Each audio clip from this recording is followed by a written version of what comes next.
നമസ്കാരം. പറഞ്ഞു വരുന്നത് ആർ ശ്രീലേഖയെക്കുറിച്ചാണ്. കേരളത്തിലെ ആദ്യത്തെ DGP ആണ് ആർ ശ്രീലേഖ.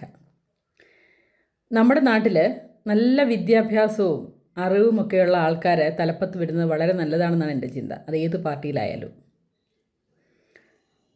ഇപ്പോൾ BJPക്കാർക്ക് ഏറ്റവും നല്ലൊരു സുവർണ അവസരം കിട്ടിയിരിക്കുന്നതാണ് തിരുവനന്തപുരത്ത്.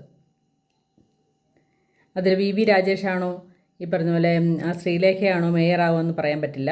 ഇനി ആര് വേണമെങ്കിലും ആയിരുന്നോട്ടെ. നമ്മൾ ഇപ്പം പോയി തിരുവനന്തപുരത്തിൻ്റെ ഒരു വീഡിയോയോ ഫോട്ടോയോ ഒക്കെ എടുത്തു വെച്ചാൽ 5 വർഷം കൊണ്ട് ഉറപ്പായിട്ടും നല്ല നല്ല മാറ്റങ്ങൾ ഉണ്ടാകുന്ന കാര്യത്തിൽ സംശയമില്ല. കാരണം അവർക്ക് ചെയ്യാൻ പറ്റുന്നതിൻ്റെ മാക്സിമം എക്സ്ട്രീം എത്രയാണോ അതവർ ചെയ്തിരിക്കും എന്നുള്ള കാര്യം ഉറപ്പാണ്. കാരണം ഇങ്ങനൊരു അവസരം കാത്തിരിക്കുകയായിരുന്നു അവർ.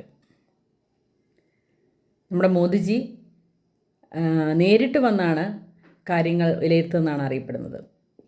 അതായത് തിരുവനന്തപുരത്തിൻ്റെ വികസനം എങ്ങനെ വേണം, എങ്ങനെ ആയിരിക്കണമെന്ന് അതിവിദഗ്ധരായിട്ടുള്ള ആൾക്കാർ അതിനു വേണ്ടിയിട്ട് ശ്രമിക്കുകയും അത് നടപ്പാക്കുകയും ചെയ്യും എന്നുള്ള കാര്യത്തിൽ നമുക്കൊരു സംശയവുമില്ല. 5 വർഷം സമയം കൊണ്ട് അവർക്ക് ചെയ്യാൻ പറ്റുന്നതിൻ്റെ മാക്സിമം ചെയ്യും. പറഞ്ഞു വന്ന ഇതൊന്നുമല്ല.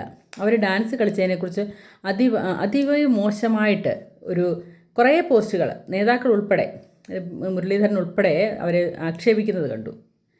ഏതു പാർട്ടിയിലാണത് കാണിക്കാത്തത്? അദ്ദേഹം ഒരുപക്ഷെ വീട്ടിനകത്ത് കുത്തിപ്പിടിച്ചിരിക്കുന്നുണ്ടായിരിക്കും. നമ്മുടെ സാധാരണ ഇടങ്ങളിൽ പോലും എല്ലാ പാർട്ടിയിലെയും ഒരു പാർട്ടിയും അതിൽ പിന്നോട്ടില്ല.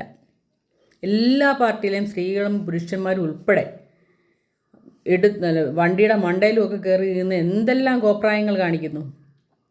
നല്ല രീതിയിൽ ഡാൻസ് കളിക്കുന്നവർ എത്ര പേരുണ്ട് അതിനകത്ത്? അതിനൊക്കെ വിമർശിക്കേണ്ട കാര്യമാണ്. അവരുടെ സന്തോഷം അവരുടെ രീതിയിൽ അവർ പ്രകടിപ്പിക്കുന്നതിന് എന്തിനാണ് ഇവർ ഇത്ര അസഹിഷ്ണുത കാണിക്കേണ്ട കാര്യം?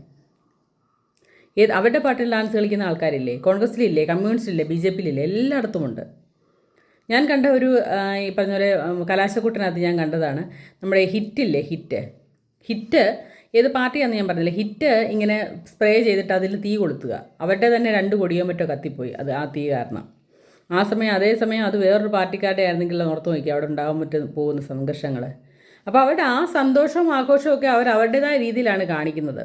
എത്ര പോലീസ് കാവലുണ്ടെങ്കിലും അതിനൊക്കെ ഒരു പരിധിയുണ്ട്. ഇതിന് അത്ര കുറ്റം പറയേണ്ട കാര്യമൊന്നും ഇല്ലെന്ന് തന്നെയാണ് എനിക്ക് പറയാൻ സാധിക്കുന്നത്. നിങ്ങളുടെ അഭിപ്രായം രേഖപ്പെടുത്തുക.